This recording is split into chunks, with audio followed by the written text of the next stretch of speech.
مريضة فترة كبيرة من حياتها واتجوزت بياع زهور وخلفت منه 4 أطفال.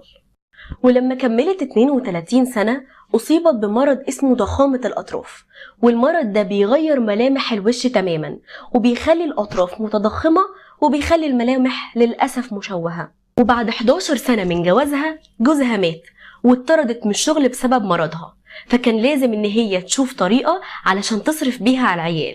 وقتها قررت إن هي تشترك في مسابقة أبشع ست في العالم، وكسبت المسابقة، ووقتها كانت الجايزة $50.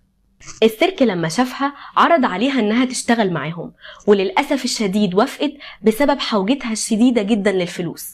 وقتها الزوار زادوا جدا على السيرك، طبعا علشان يشوفوا يا ترى أبشع ست دي شكلها عامل ازاي. اما بالنسبة لماري فكانت بتتألم نفسيا، والأطفال كانت بتحدف عليها الحجارة عشان كانوا خايفين